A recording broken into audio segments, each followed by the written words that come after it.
Jom balik bang. Dia mesti penat ni nak tidur.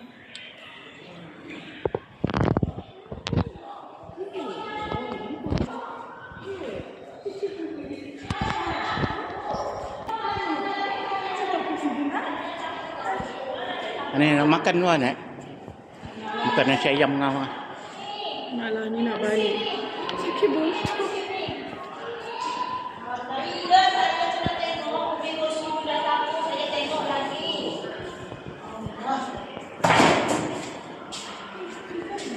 Ha? Dia seduh. Apa? Dia seduh.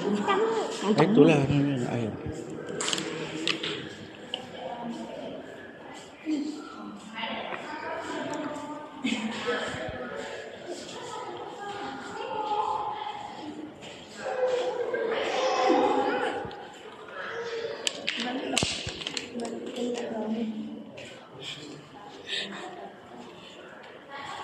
Dia marah tadi.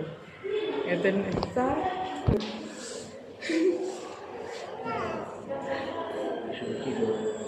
Suruh tidur. Abang parking mana Abang? Ha? Parking mana? Hmm? Abang parking motor mana? Mungkin kat bawah. Bawah. Atas tak ada. Ya. Okey. Hmm? Bawah. Hmm. Kapak tau. Bawah saya. Ya.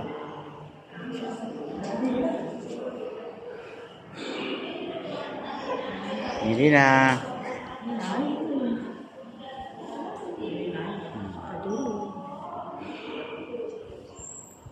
Dah nak makan dah dulu.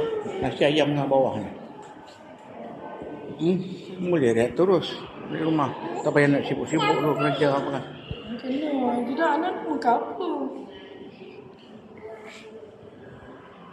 Anak nak bagi nasi ayam ah.